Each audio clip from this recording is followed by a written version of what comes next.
I'll recap briefly, with two motivations in mind. On the one hand, there's perhaps one or two of you who are a good batch. I obviously don't know what the case is for everybody, but maybe you yourself approach this collaborative music consultation with freshened eyes, and you have not yet participated, let alone known about, the larger journey that many of us have been taking alongside one another in surveying XANDRIA's history.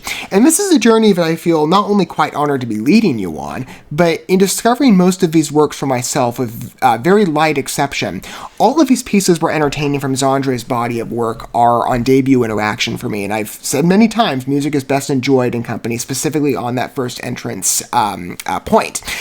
And however you approach, by the way, longtime fans of XANDRIA or initiate listeners, I want you to feel welcome here, and hopefully you enjoy this ride, whatever entry you wander in on. And in case this is the first debut for you in interaction, I'm trying to bring you up to speed. Proficient name within the symphonic metal sphere, a favorite of mine, being a metalhead of many years, but I appreciate the grand style that symphonic metal boasts, and the versatility of expression not only within many artists, but in XANDRIA's work specifically. German originated, by the way, of course, European metal, immediately favorable in that temptation alone. Whatever era you consider with XANDRIA, by the way. I'm a fan of everything I've witnessed so far and discovered, and we're about to enter a new one when the group was led by Lisa Middelhoff. I'm probably mispronouncing the name, forgive me. I'm still trying to familiarize myself with how much time I spend in the European metal market, specifically German music. I'm starting to get a sense for how names are pronounced in certain words, but I'm definitely not going to be correct on every note. I'm providing you my best attempt, void of any clear reference, which again, you're welcome to issue down below. I have no problem with that. Going forward, I'd love to be correct. As I was saying, though, with XANDRIA, we started going in the chronological order of the album's releases from Neverworld's End on to where we now sit with The Wonder Still Awaiting. But we're going to go back even further. As I promised you with Fire and Ashes, the EP that debuted with the free entrances that Diana van Giersbergen was a part of, and such a glowing time for the group. Well, again, I love them in every era we've witnessed together for different reasons, but still that same core identity. Though I know, from my understanding, this shifts a bit in what we're about to witness. As I was saying, though, with Fire and Ashes, there were 7 pieces included on that album, 3 EP, 3 originals, and 2 covers of other artists and their own work from past eras, those being Ravenheart and Now and Forever. And originally my intention was to consult those pieces and to reference Ravenheart, Now and Forever in their original condition by myself and then wander into what Diana had to offer. But I'm changing that decision, and we're going to listen to Ravenheart collaboratively. For a number of reasons, actually. Not only, I think, to give a better sense of honor to the group, right? If I'm only to dig back as far as my Wella Crawler on Why Not to Lisa. In just 2 numbers, I'm keeping this small, though you know me, I'm tempted to always revise my selections and broaden them out, and I've been doing that for a lot of groups lately, including XANDRIA, but I have a lot to get to, and not much time in my day, so I think 2 pieces is sufficient, and plus, again, this carries on to our journeys with Fire and Ashes as promised, that we will be humoring the covers of the same songs with Diana's vocal application, but I thought it'd be fun to get an introduction for Lisa, and of course to take that along with you, and of course, as always, with an attempt to perhaps pitch roots to any of you who have not yet discovered XANDRIA, or many of the groups I cover here on a first-name basis. There's so many talents with humor, and XANDRIA is one of my absolute favorites. I hope you feel comforted in our journey together, if in fact you are approaching, again, like I said, an initiation status of discovery with them, of where I was several months ago, and you're maybe in the same shoes, but I don't think it'll take you much convincing. I would recommend really any piece we've witnessed together. However you want to enjoy those, alongside me or by yourself, I'll leave that decision to you. But with Ravenheart, we're going to enjoy it from its original condition together.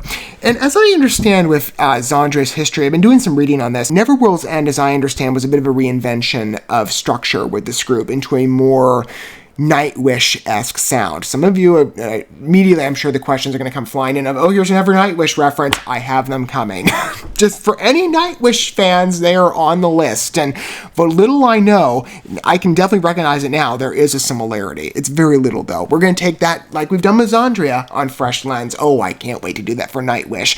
But as I understand, the sound that they exist with today is very much in line with how Nightwish is recognized and perceived, where Ravenheart and earlier albums depart a bit into, I believe, a gothic metal sound, so there might be some intertwining, but less, I believe, on the power metal side. So, symphonic, maybe? I'm not exactly sure. Again, this is an early days issue for the group, their second album, so this could sound really different. I don't know what to expect, but again, we were wandering into Fire and Ashes with Ravenheart. And rather than just take the journey for myself and referencing the original piece and giving it its due honor, let's humor it together and recognize maybe similarities in sound or departures from. I don't know. Again, fresh eye reference here. And maybe for you as well. Let's take it together, or an informed vantage point. Again, however you approach. I'm sure we'll enjoy RAVENHEART together. More XANDRIA pieces. Why not? What's not to love with this?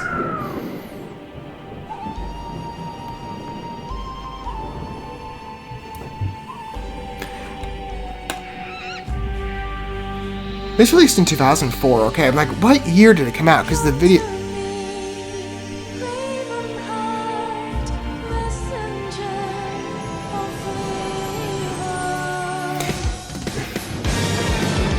That ethereal quality to the vocals has been existent obviously since the beginning.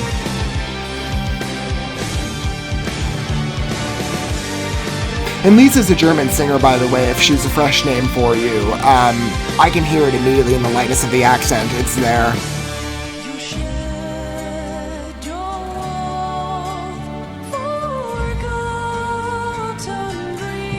I love the higher vocal points, though.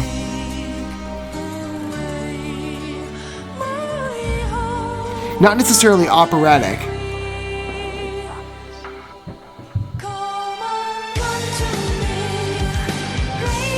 More of a power ballad appropriateness. Yeah, I can definitely hear a deliberate gothic tone. I appreciate it.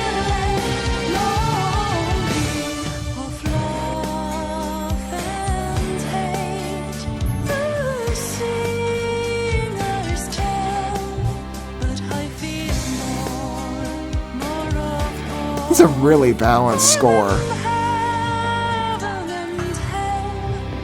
Its step pattern of growth, too, I really appreciate. Incremental builds.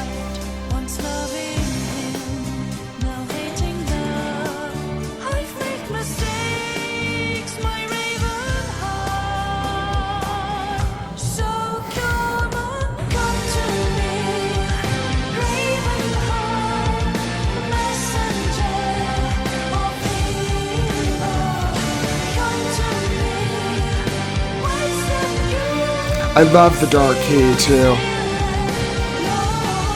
Again, gothic metal. It's well suited. Not just in picture.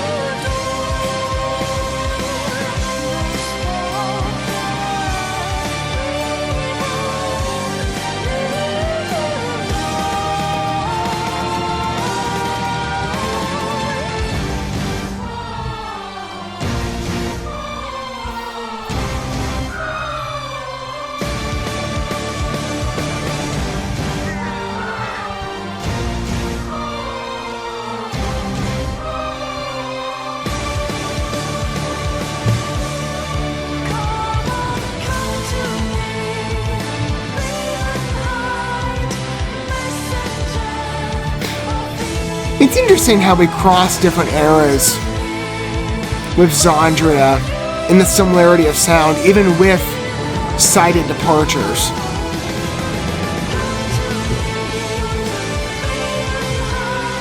Because I still see the same roots.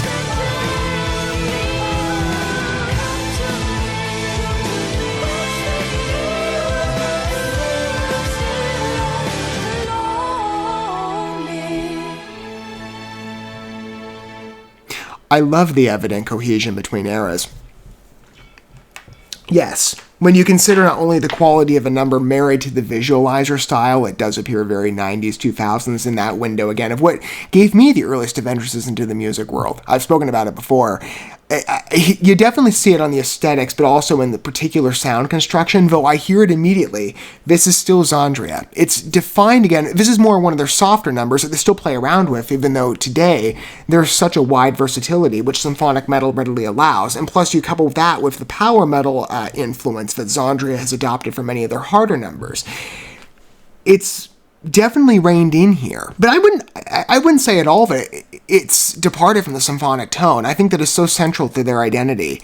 Even if maybe today people would cite it being more in line with Nightwish, I guess, whatever era. At least some of the little pieces I've heard, I can immediately hear that cohesion, but again, we're going to take that deeper dive at some other day, and it'll become, I'm sure, even more deliberate to see that association on sound and why they're perhaps put in the same window by fans of both, or at least informed listeners, generally. I still see shades, even with maybe the wider album of Ravenheart is a better reference to this as a collection, but there's other numbers that might, maybe there's a bit of a softer dominance on tone as well, and Ravenheart is one of those pieces, but even today I still see that same XANDRIA shade applied here. It's fun to take this retrospective rewind journey, even back to, a year as long past as 2004. I was 6, 7 at that time. This is way back, but it's still such a vivid and cool number, isn't it? I love the key choice. The gothic tone is deliberate, not only on the imagery, but in the sound, the key, the switch as well with the key on the last chorus. I've heard that from a lot of different gothic metal talents, notably of the European origin. Not always. It might not be a central, I would say it's just something I've heard before. It's a defined trait on occasion. It might not be specifically identified to the gothic tone, but it's a parallel complement I've seen applied by different groups before.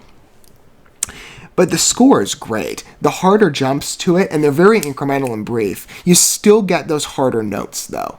Again, I think Ravenheart, just from listening to this, it's a great medley of, it's definitely not on the harsher side. That sound is, I don't want to say abandoned, not discovered yet, just operating by the timeline we're on. That space has not been ventured into, seemingly, if Ravenheart is our first and only gauge to this, again, proving a sense of the album. And it would make better sense, of course, in a fully realized listen, which I, of course, will do for myself, but just in attempting this one, I still see the deliberate symphonic roots readily applied, though different traits with the vocal styling. And among, whoever you look at of more recent standing, Manuela, Diana, and Amber all considered in that, there's a great versatility in the field of application to which they play around in, but all three have that defined operatic reach. I would say an association in terms of who's closest here, Amber immediately comes to mind, with definitely more of her pop stylization on some numbers. Though her operetics are clear, and the unclean vocals from the lead vocalist was a bit of a new discovery as well with XANDRIA. Again, I love the new album. Though again, I know there's quite a mixture of debate on, which era is everybody's favorite. I want to make this an inclusive space for every XANDRIA fan, and that's the camp I'm in. I like every one of them for different reasons, though again, that defined XANDRIA symphonic metal core. I love it. I can't resist it. I've returned to this group and those last albums we've humored so many times, notably with Diana. I love what we discovered there. We took a robust journey with XANDRIA through that. We're going to return to that pretty soon, of which, again, Ravenheart was the gauge. This was the origin piece, though, and I thought it would be fair if we're going to evaluate the cover together and enjoy it mutually. Why not recognize the original number from the eyes of the new listener? And it's a very approachable piece. Again, softer extreme, beautiful color tones, too. I love the earthiness. And Lisa, with the close-up shots and the red, really pops. I mean, even again for a video that definitely appears to me, again, like 90s, 2000s. It's very much in that extreme to what I grew up on. Even Across Waters, I'm thinking of those origin encounters for me, and most of them were in the American-based Christian music sphere. But it's funny how art mimics itself so clearly, even in distant countries, it appears to say. I love it. But it's still, again, it's an enjoyable era for me to sort of rediscover that with a European voice from so many years ago. Again, in that time period, it's, at least of this standing, it's nostalgic. So Ravenheart appeals to me on a number of levels. As a song, the instrumental is great. Again, I love Lisa's voice as well. Differentiated, closest to Amber, though again, more of a power ballad, extreme. Not maybe she can do operatic, I don't exactly know, again, based just on this, but it definitely has that ethereal, lighter quality that I quite like with, again, these softer numbers that XANDRIA plays around in. It's a different sound from them, but definitely one that I hear the origin build. What we have now, this is a foundational piece. I see it immediately in that history perspective, and it is quite a delightful number, I feel. Now, of course, I won't speak for you, but I welcome any of your thoughts down below in terms of what you think about Ravenheart as a piece. And again, this is to two-tier journey, right? This is the origin. This is to give us a good sense together of what we're going to hear when Diana takes over the role of singer, and when she took it over. She's no longer with the group, of course, which is, Amber's great, but it's really sad. I love Diana's time in the group. Though again, XANDRIA of any window, I'm a fan. And it seems to Lisa's time in the group, I would say the same. One more number to go. This isn't the only piece we'll entertain from her time with the group. Next is, I believe, a later entrance from the album India, I think. That is Now and Forever. That is also the other cover that was included from XANDRIA's past work on the Fire and Ashes EP. But as far as first experiences go, that serve as kind of a fanfare, in my mind, Ravenheart, I think, is quite a glowing piece. Not only an instrumental and obvious gothic tone, and Lisa's vocals, the beautiful accent as well. Again, very faint with her, and more of like a pop stylized power ballad vocal mode. Not bad, though. I really like the differentiation to this. The 90s to the early 2000s effect, so will the video gets me. And even on the sound of the instrumental, I deliberately hear it. But as an experience, it's quite fun. Very scenic picture to this number again, in whatever extreme you consider, but I immediately think of where XANDRIA sits today. And I see the foundation that was built from this. It's clearly identifiable. And we've adapted since in varieties of ways, but Ravenheart definitely was a base work.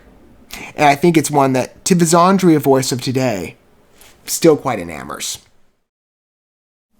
Thank you so much for watching this video. Before you bounce, feel free to drop a like and comment, subscribe to this channel with a ding on the bell, and share this video with your friends. And consider checking out the description here. There you'll find links to my other channels, as well as addresses to my other social media accounts and ways you can help support my work if you feel so inclined. May God bless you, and looking forward to when our paths cross again.